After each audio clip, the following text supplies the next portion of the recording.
காணப்படுவதில் நான் மிகுந்த மகிழ்ச்சி அடைகிறேன். ஆத்துமாவே நன்றி சொல்லு.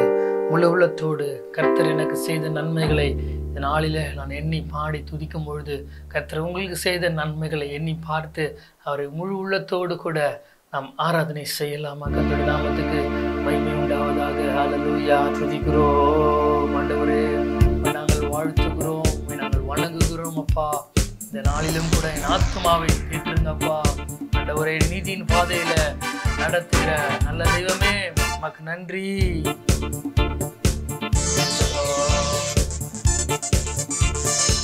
ஆத்துமாவே நன்றி சொல்லு உள்ளத்தோடே. ஆத்துமாவே நன்றி சொல்லு உள்ளத்தோடே. கர்த்தர் செய்த நன்மைகளை ஒரு நாளும் மறவாதே. கர்த்தர் செய்த நன்மைகளை ஒரு நாளும் மறவாதே. ஆத்துமாவே நன்றி சொல்லு உள்ளத்தோடே. சேர்ந்து சொல்லுவோமா? ஆத்துமாவே நன்றி சொல்லு உள்ளத்தோடே. குற்றங்களை மன்னித்தாரே, நோய்களை நீக்கினாரே. குற்றங்களை மன்னித்தாரே, நோய்களை நீக்கினாரே. படுகொலியில் இருந்து மீட்டாரே, ஜீவனை மீட்டாரே. படுகொலியில் இருந்து மீட்டாரே, ஜீவனை மீட்டாரே. கர்த்தர் செய்த நன்மைகளை ஒரு நாளும் மறவாதே. கர்த்தர் செய்த நன்மைகளை ஒரு நாளும் மறவாதே. ஆத்துமாவே நன்றி சொல்லு உள்ளத்தோடே. என் ஆத்துமாவே நன்றி சொல்லு உள்ளத்தோடே. கிருபை இரக்கங்களால் மணிமுடி சூட்டுகிறார். கிருபை இரக்கங்களால் மணிமுடி சூட்டுகிறார். வாழ்நாளெல்லாம் நன்மைகளால் திருப்தியாக்குகிறார். என் வாழ்நாளெல்லாம் நன்மைகளால் திருப்தியாக்குகிறார். கர்த்தர் செய்த நன்மைகளை ஒரு நாளும் மறவாதே. கர்த்தர் செய்த நன்மைகளை ஒரு நாளும் மறவாதே. என் ஆத்துமாவே நன்றி சொல்லு உள்ளத்தோடே. என் ஆத்துமாவே நன்றி சொல்லு உள்ளத்தோடே. இளமை கழுகு போல புதிதாக்கி மகிழுகிறார். இளமை கழுகு போல புதிதாக்கி மகிழுகிறார். ஓடினாலும் நடந்தாலும் பலன் குறைவதில்லை. நான் ஓடினாலும் நடந்தாலும் பலன் குறைவதில்லை. கர்த்தர் செய்த நன்மைகளை ஒரு நாளும் மறவாதே.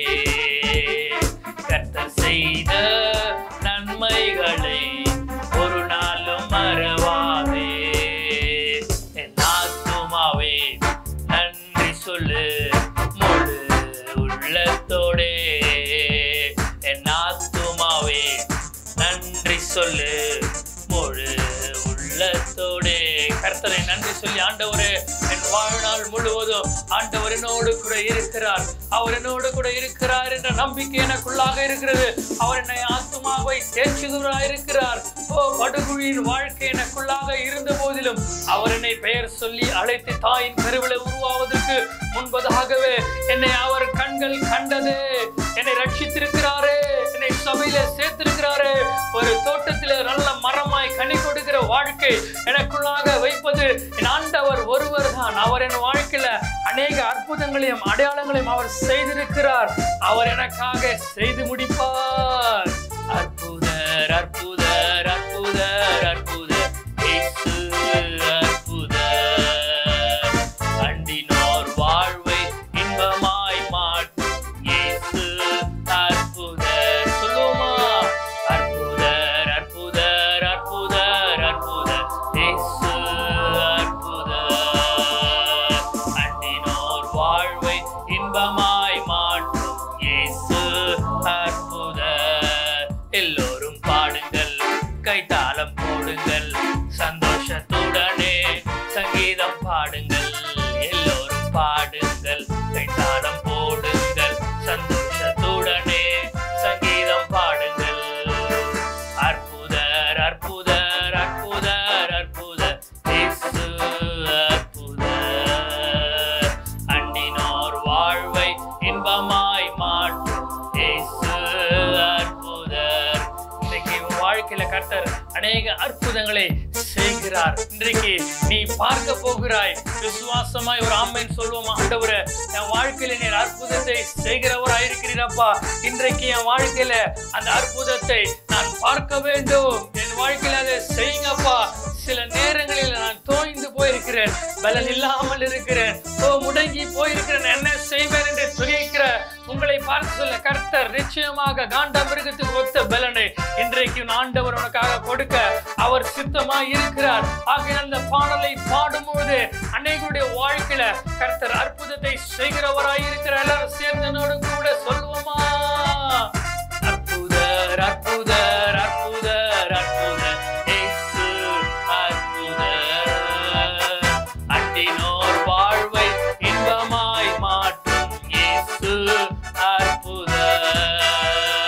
அற்புதர் அற்புதர் அற்புதர் அற்புதர் இயேசு அற்புதர்.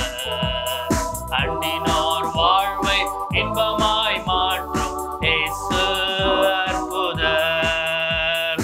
எத்தனை துன்பங்கள் நம்மில் வந்த போது மீட்ட இயேசு அற்புதர். என்னென்ன தொல்லைகள் என்னை சூழ்ந்த போது காத்த இயேசு அற்புதர். எத்தனை துன்பங்கள் நம்மில் வந்த போது மீட்ட இயேசு அற்புதர். எத்தனை துன்பங்கள் நம்மை சூழ்ந்த போது காத்த இயேசு அற்புதர். உலகத்தில் இருப்போனிலும் எங்கள் இயேசு பெரியவர் அற்புதரே. உலகத்தில் இருப்போனிலும் எங்கள் இயேசு பெரியவர் அற்புதரே. உண்மையாய் அவரை தேடும் யாவரும் இயேசு அற்புதர். உண்மையாய் அவரை தேடும் யாவருக்கும் இயேசு அற்புதர். உண்மையாய் அவரை தேடும் யாவருக்கும் இயேசு அற்புதர். உண்மையாய் அவரை தேடும் யாவருக்கும் இயேசு அற்புதர். அற்புதர் அற்புதர் அற்புதர் அற்புதர் இயேசு அற்புதர். அண்டினோர் வாழ்வை இன்பமாய் மாற்றும் இயேசு அற்புதர். அற்புதர் அற்புதர் அற்புதர் அற்புதர் இயேசு அற்புதர். அண்டினோர் வாழ்வை இன்பமாய் மாற்றும் இயேசு அற்புதர். வாழ்க்கையில நிச்சயமாக ஒரு அற்புதம் செய்கிறவராய் இருக்கிறார். சில பிரச்சனைகள் அடைகளை போல உங்களை சூழ்ந்து இருக்கலாம், அநேக காற்று உங்களை நெருக்கி இருக்கலாம். ஆனாலும் கர்த்தர் இன்றைக்கு அவர் சிலுவையில உனக்காக அவர் தொங்கினாரு, உனக்காக ரத்தம் சிந்தினாரு, உனக்காக 3ஆம் நாள் உயிரோடு கூட எழுந்து பரமபிதாவின் மடியிலே அமர்ந்து உனக்காக இன்றைக்கும் அவர் பரிந்து பேசிக் கொண்டிருக்கிற நல்ல தேவரை நாம் துதித்துக் கொண்டிருக்கிறோம். அவரை நாம் ஆராதித்துக் கொண்டிருக்கிறோம். அவர் இந்த நாளில நமக்கு நன்மைகளை செய்கிறவராயிருக்கிறார். அவர் அற்புத இயேசு ராஜனாய் நம்மத்தில இருக்கிறார். அவர் எந்த பிரச்சனையிலிருந்து நம்மை மாற்றி நம்மை உன்னதங்களிலே சேர்க்கிறவராயிருக்கிறார். கண்மலையின் மேலே நம்மை நிற்க வைக்கிறவராயிருக்கிறார். பிரபுக்களோடும் ராஜாக்களோடும் நம்மை அமர செய்கிற ஒரே நல்ல தேவன் அவர்தான். நம்மை வாழ ஒரே நல்ல தேவன் நேசு ஒருவர்தான். ஹல்லேலூயா. கர்த்தர் நல்ல தேவனா இருக்கிறார். அவரை உயர்த்தலாமா? அலைக்கடல் மேலே நடந்தவர் எங்கள் இயேசு அற்புதர். அகோர காற்றையும் அமைதிப்படுத்திய இயேசு அற்புதர். அலைக்கடல் மேலே நடந்தவர் எங்கள் இயேசு அற்புதர். அகோர காற்றையும் அமைதிப்படுத்திய இயேசு அற்புதர். அறைந்தனர் சிலுவையிலே ஆண்டவர் மரித்தார் அந்நாளிலே. அறைந்தனர் சிலுவையிலே ஆண்டவர் மரித்தார் அந்நாளிலே.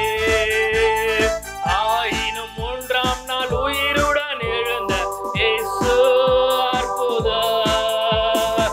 ஆயினும் மூன்றாம் நாள் உயிருடன் எழுந்த இயேசு அற்புதர். அற்புதர் அற்புதர் அற்புதர் அற்புதர் இயேசு அற்புதர். அண்டினோர் வாழ்வை இன்பமாய் மாற்றும் இயேசு அற்புதர். அற்புதர் அற்புதர் அற்புதர் அற்புதர் இயேசு அற்புதர்.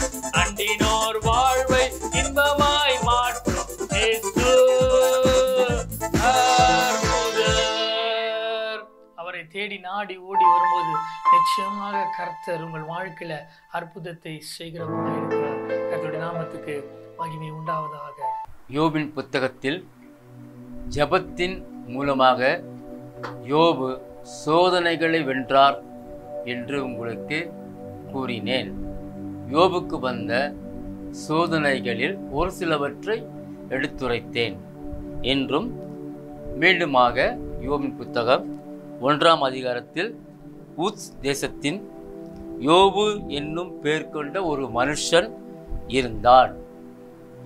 அந்த மனுஷன் உத்தமனும் சன்மார்க்கனும் தேவனுக்கு பயந்தவனும் பொல்லாப்புக்கு விலகுமாய் இருந்தான். அவனுக்கு 7 குமாரரும் 3 குமார்த்திகளும் பிறந்தார்கள். அவனுக்கு 7000 மாடுகளும் 3000 ஒட்டங்களும் 500 ஏறு மாடுகளும் 500 கழுதைகளும் ஆகிய மிருக ஜீவன்கள் இருந்தது. திரளான பணிவிடைக்காரரும் இருந்தார்கள். அதனால் அந்த மனுஷன் கிழக்கத்திய புத்திரர் எல்லாரிலும் பெரியவனாயிருந்தான். இப்படி பெயர் புகழ்பெற்ற யோபு வாழ்க்கையில் சாத்தான் குறுக்கிட்டு யோபுவை சோதிக்க உத்தரவு கேட்கிறார். தேவனாய் கர்த்தர் உத்தரவு கொடுக்கிறார்.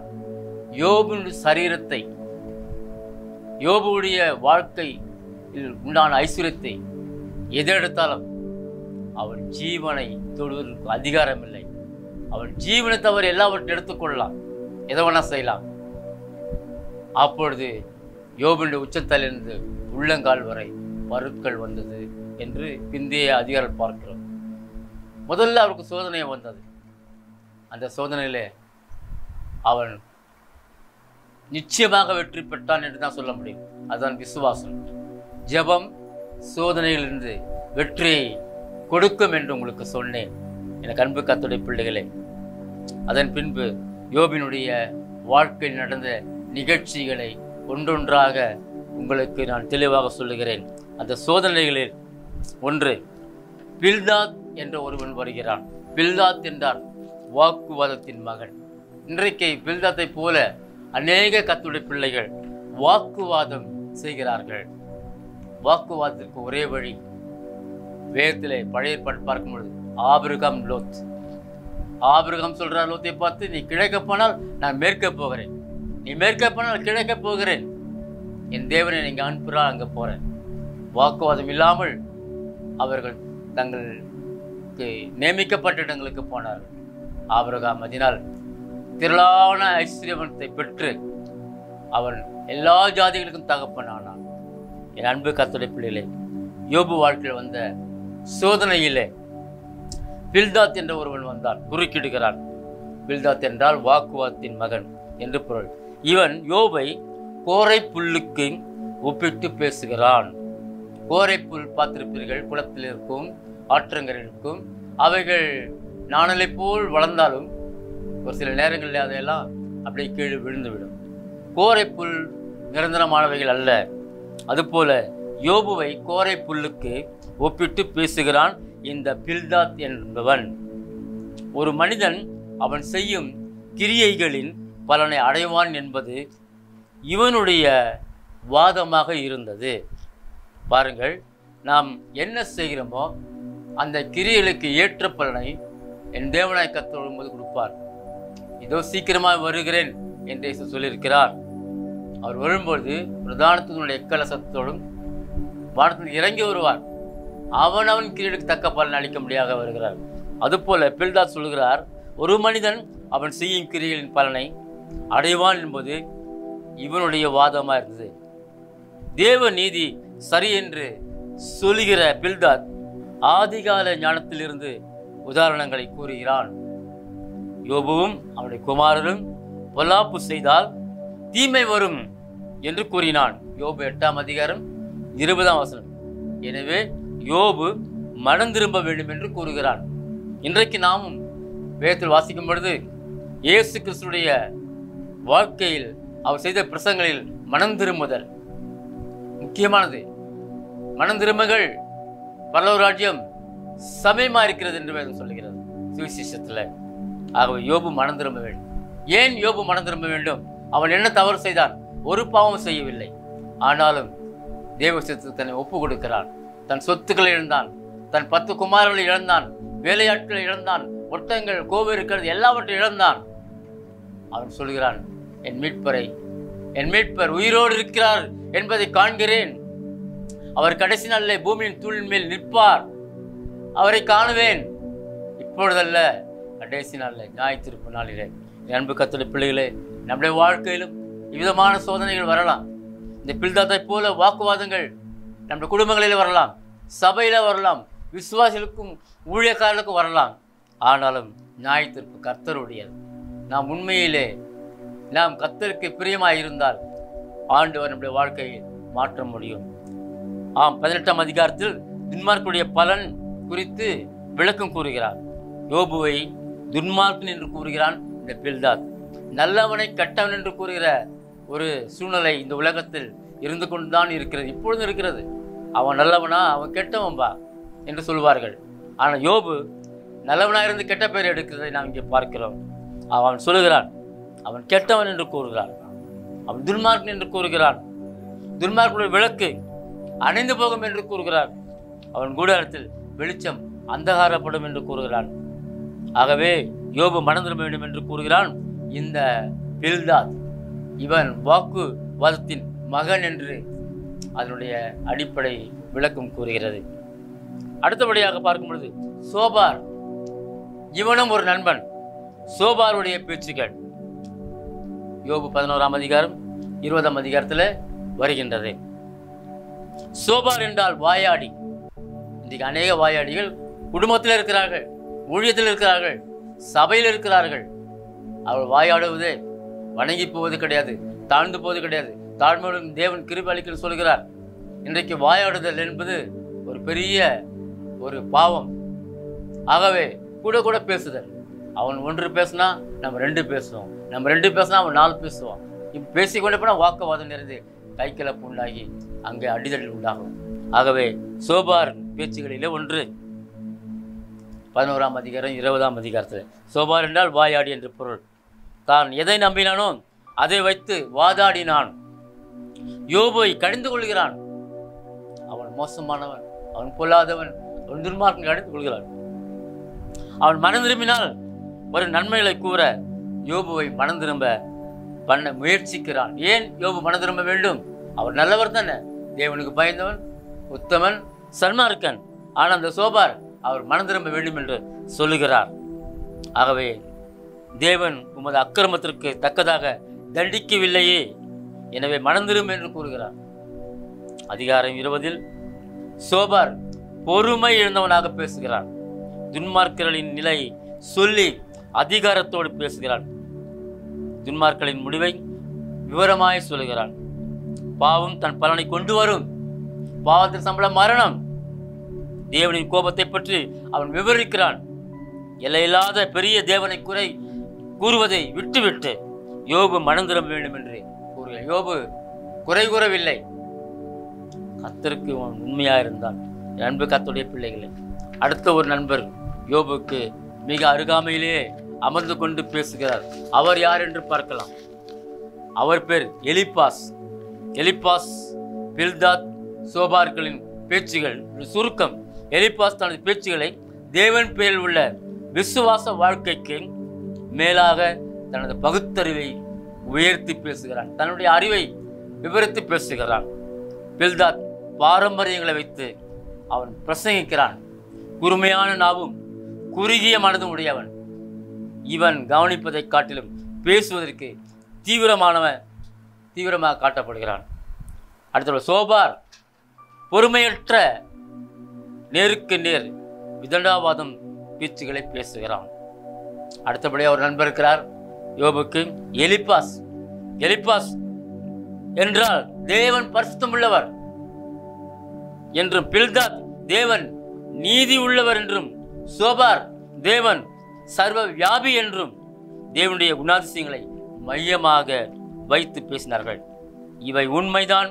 ஆனால் யோபுவின் தேவையை இவர்கள் பேச்சுகள் சந்திக்கவில்லை.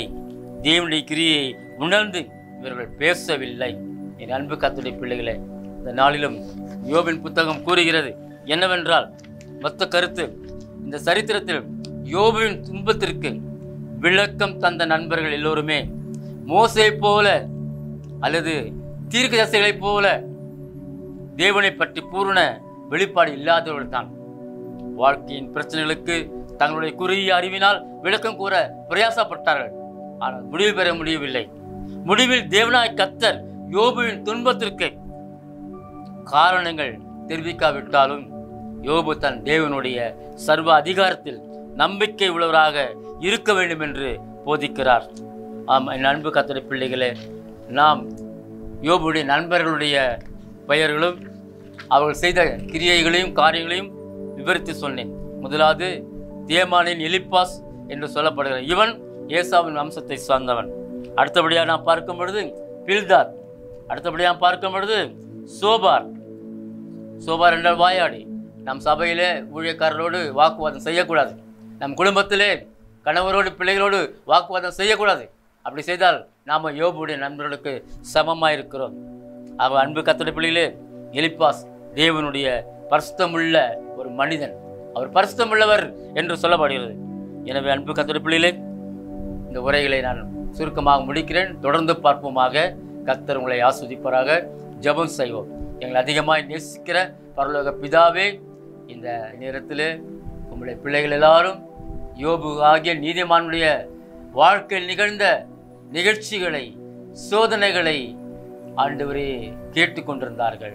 யோபுக்கு சோதனைக்கு பின் ஒரு பெரிய ஆசீர்வாதத்தை கொடுத்தவர். யாரெல்லாம் இந்த சோதனையில் சிக்கிக்கொண்டு அகப்பட்டு கொண்டு அந்த வாழ்க்கையிலே முடிவில்லாமல் இருக்கிறார்களோ அவங்க வாழ்க்கையிலே சமாதானத்தையும் சந்தோஷத்தையும் கொடுத்து நீர் ஆஸ்வதிக்கும்படியாக கேட்கிறேன். இயேசுவின் நாமத்தில் ஆஸ்வதிக்கிறேன் நல்ல பிதாவே, ஆமென். சென்று சொல்லுவோம். என் ஆத்துமாவே கர்த்தரை சோத்ரி, என் முழுமை பரிசுத்த நாமத்தை சோத்ரி, என் ஆத்துமாவே கர்த்தரை சோத்ரி, அவர் செய்த சகல உபகாரம் மறவாது. என் அன்பு கர்த்தருடைய பிள்ளைகளே, தொடர்ந்து டிவி நிகழ்ச்சியில் நடக்கிற நிகழ்ச்சிகள் செய்திகளை கேட்டும் பயனடையுங்கள். தொடர்ந்து எங்களோடு நீங்கள் தொலைபேசி மூலமாக தொடர்பு கொண்டால் உங்களுக்காக நாங்கள் ஜெபிப்போம். இந்த ஜெயம் டிவி நிகழ்ச்சிக்காக ஜெபியுங்கள். கர்த்தர் உங்கள் உள்ளத்தில் பேசினால் உங்களால் இயன்ற உதவிகளை கொடுத்து கர்த்தருடைய ஊழியத்தை தாங்கும்படியாக உங்களை மிகவும் தாழ்மையோடு கேட்டுள்ளேன். தொடர்ந்து அடுத்த முறை யோபுவுடைய காரியங்களை பார்ப்போமாக. கர்த்தர் உங்களை ஆசீர்வதிப்பார்.